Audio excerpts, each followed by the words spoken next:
तो दोस्तों आज की इस वीडियो में हम क्लास 12 इंग्लिश का मोस्ट इम्पॉर्टेंट टॉपिक को देखने वाले हैं, जो कि है फ्रेजेस, है ना। फ्रेजेस हर बार पूछा जाता है और आपको जो है ये टॉपिक अच्छे से आना चाहिए, क्योंकि इससे रिलेटेड जो है क्वेश्चन फिक्स है, आना ही आना है।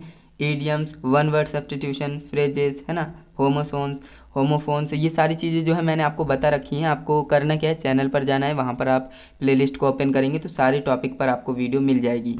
तो आज की इस वीडियो में हम टॉप 20, है ना, टॉप 20 फ्रेजेस को देखेंगे, क्योंकि स्टूडेंट्स जो है 100 200 तैयार कर लेते हैं, लेकिन फिर भी उनके एग्ज़ाम में क्वेश्चन नहीं आते हैं। तो आपको ऐसा नहीं करना है, क्योंकि जितने ज़्यादा आप तैयार करेंगे उतने ज़्यादा कन्फ्यूज रहेंगे। तो आपको वही पढ़ना है जो कि इम्पोर्टेंट है, जो कि आपके बोर्ड परीक्षा में आएगा।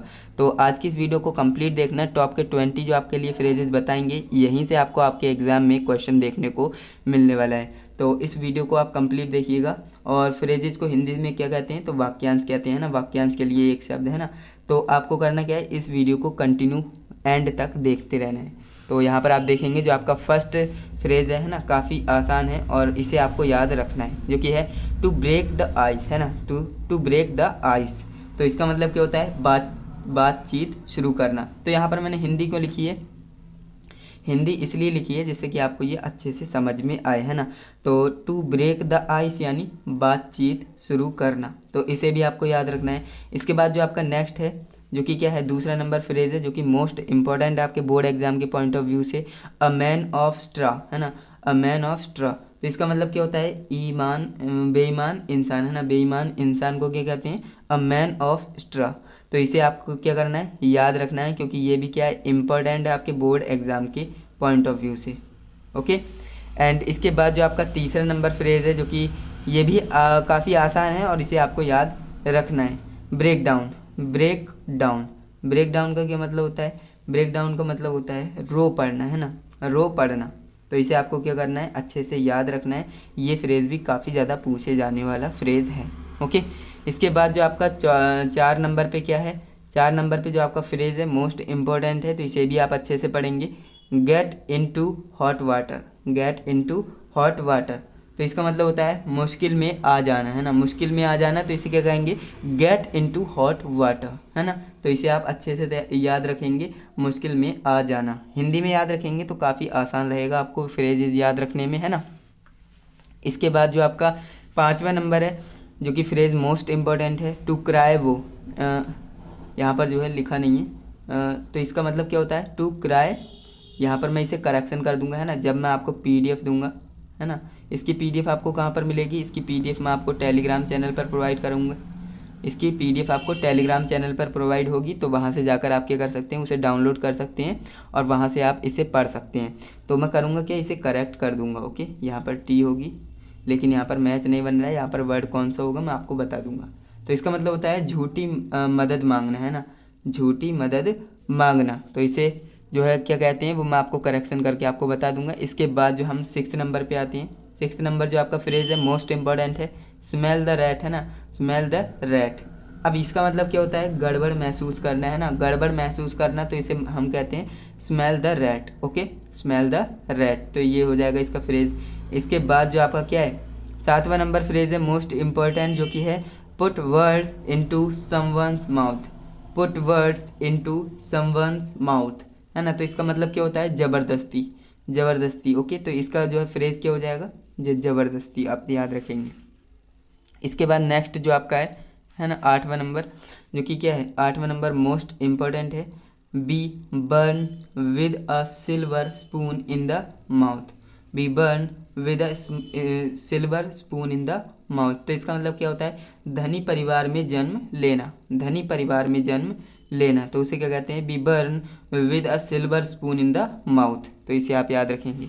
इसके बाद नेक्स्ट आपका है 9th नंबर, जो कि 9th नंबर फ्रेज है मोस्ट इम्पॉर्टेंट है। इसे भी आपको क्या करना है, याद रखना है, क्योंकि ये भी बहुत ज़्यादा पूछा जाता है, कटिंग द रग, है ना, कटिंग द रग। तो इसे हम क्या कहते हैं, पागलों की तरह नाचना, पागलों की तरह नाचना, कटिंग द रग। तो इसे भी आपको क्या करना है, याद रखना है। इसके बाद हम बात करें जो हमारा 10th नंबर फ्रेज है मोस्ट इम्पॉर्टेंट है, इसे भी आपको याद रखना है ना, barking dog seldom bite. Barking dog seldom bite. तो इसका मतलब होता है गरजने वाले बरसते नहीं, है ना। जो आप जानते हैं ज़्यादा गरजते हैं वो बरसते नहीं हैं, तो इसका मतलब होता है barking dog seldom bite. Okay, तो गरजने वाले बरसते नहीं, तो इसे भी आप क्या करेंगे, याद रखेंगे, ये भी बहुत ज़्यादा पूछा जाता है। एंड इसके बाद जो आपका 11 नंबर है, 11 नंबर है, ये भी काफ़ी अच्छा है। 11वां नंबर जो आपका क्या है, फ्रेज़ है, मोस्ट इम्पोर्टेंट है, तो इसे हम पढ़ते हैं paying through the nose, paying through the nose. तो इसका मतलब क्या होता है, खर्चा करने वाला, जो ज़्यादा खर्चा करता है उसे क्या कहते हैं, पेइंग थ्रू द नोज़, है ना। तो ज़्यादा खर्चा करने वाला, तो इसे भी आप याद रखेंगे। इसके बाद जो हमारा नेक्स्ट है 12 नंबर, जो कि आपका फ्रेज़ है, मोस्ट इम्पॉर्टेंट है, fish out of the water, fish out of the water. Uncomfortable, uncomfortable को क्या कहते हैं, यानी कि वो कंफर्टेबल नहीं है, तो उसे हम क्या कहेंगे, fish out of the water. तो ये क्या है, फ्रेज़ मोस्ट इम्पॉर्टेंट है, इसे भी आप अच्छे से याद रखेंगे। इसके बाद जो आपका 13 नंबर जो कि आपका फ्रेज़ है, मोस्ट इम्पॉर्टेंट है, throw dust into one's eyes, है ना, throw dust into one's eyes. तो इसका मतलब क्या होता है, आँखों में धूल झोंकना, है ना, आँखों में धूल झोंकना, तो इसे हम क्या कहते हैं, throw dust into one's eyes, है ना। तो इसे भी आप क्या करेंगे, अच्छे से तैयार रखेंगे। एंड इसके बाद जो आपका 14 नंबर फ्रेज़ है, मोस्ट इम्पॉर्टेंट है, इसे भी हम पढ़ते हैं, a hard nut to crack, a hard nut to crack. इसे क्या कहते हैं, इसका मतलब होता है किसी मुश्किल से टकराना, किसी मुश्किल से टकराना, इसका मतलब होता है a hard nut to crack, a hard nut to crack, यानी किसी मुश्किल से टकराना। तो अभी तक हमने जो है 14 फ्रेजेस को देखा है, जो कि मोस्ट इम्पोर्टेंट है। इसके बाद हम नेक्स्ट फ्रेज पर आ जाते हैं, जो कि क्या है, आपकी बोर्ड परीक्षा की दृष्टि से क्या है, महत्वपूर्ण है। अब यहाँ पर आप देखेंगे 15 नंबर, है ना, जो कि आपका 15 नंबर फ्रेज है, ये भी क्या है, मोस्ट इम्पोर्टेंट है। माइट इज़ राइट, है ना, might is right, might is right, इसका मतलब होता है शक्तिशाली व्यक्ति का दबदबा होता है ना।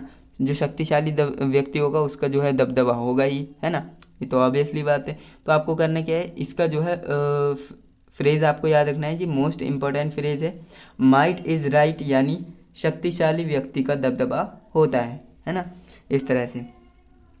इसके बाद जो आपका 16 नंबर फ्रेज़ है, ये भी काफ़ी बार पूछा जाता है, स्नैक इन अ ग्रास, है ना, स्नैक इन अ ग्रास। अब यहाँ पर आप देखेंगे छुपा हुआ दुश्मन, है ना, छुपा हुआ दुश्मन, यानी रिलेशन, रिलेशन में कोई होता है वो छुपा हुआ दुश्मन होता है, तो उसे हम क्या कहते हैं, स्नेक इन अ ग्रास, है ना, स्नेक इन अ ग्रास। तो इसे आप याद रखेंगे, ये भी काफ़ी बार पूछा जाने वाला जो है फ्रेज़ है, इसे आप अच्छे से याद रखेंगे। इसके बाद हमारा जो है 17 नंबर फ्रेज़ है, ये भी काफ़ी अच्छा है, इसे भी आप अच्छे से पढ़ेंगे।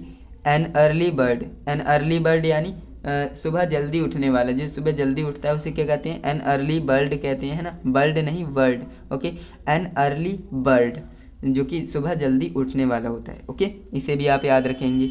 इसके बाद जो आपका 18 नंबर है, जो आपका 18 नंबर क्या है, फ्रेज़ है, मोस्ट इम्पोर्टेंट है, ऑफ एंड ऑन, है ना, ऑफ एंड ऑन। तो इसका मतलब क्या होता है, कभी कभी होना, ऑफ एंड ऑन, कभी कभी होना, तो इसे भी आप याद रखेंगे, ये भी बहुत ही जो है पूछा जाने वाला है। इसके बाद जो हमारा 19 नंबर फ्रेज़ है, ये भी बहुत ज़्यादा इम्पोर्टेंट है, जो इसे आप पढ़ेंगे, give and take, give and take यानी समझौता करना, गिव एंड टेक यानी समझौता करना, तो इसे भी आप याद रखेंगे। एंड इसके बाद जो आपका क्या है 20वां नंबर फ्रेज़ है, ये भी काफ़ी अच्छा है, इसे भी आप अच्छे से पढ़ेंगे। एन एप्पल ऑफ आई, है ना, एन एप्पल ऑफ आई यानी आँखों का तारा, है ना, ये तो आपको पता होगा, एन एप्पल ऑफ आई, आँखों का तारा। तो ये भी क्या है भैया, मोस्ट इम्पॉर्टेंट है आपके बोर्ड एग्ज़ाम 2025 के पॉइंट ऑफ व्यू से, तो इस भी फ्रेज़ को आप अच्छे से पढ़ेंगे।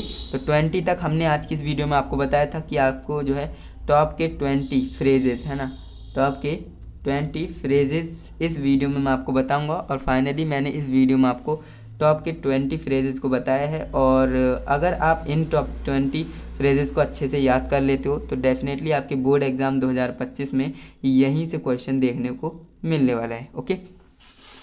तो मेक श्योर कीजिएगा कि इस वीडियो को आप जो है दोबारा देखें, क्योंकि एक बार में चीज़ें समझ में नहीं आती हैं। अगर किसी पर्टिकुलर सेंटेंस में आपको डाउट है, कोई फ्रेज़ आपको समझ में नहीं आया है, तो आप क्या कर सकते हैं, कमेंट कर सकते हैं ना, मैं कमेंट में ही आपको एक्सप्लेन कर दूंगा। एंड इसके बाद अगर आप चैनल पे नए हैं तो चैनल को सब्सक्राइब ज़रूर करना, क्योंकि आने वाले वीडियो आपके लिए और भी ज़्यादा इम्पोर्टेंट होने वाली हैं। एंड अगर आपने वीडियो को अभी तक लाइक नहीं किया है तो वीडियो को लाइक करके ही जाइएगा और अपने दोस्तों को भी इस वीडियो को शेयर कीजिएगा, जिससे कि वो भी इस वीडियो को देखें एंड अपनी प्रिपरेशन अच्छी करें, है ना।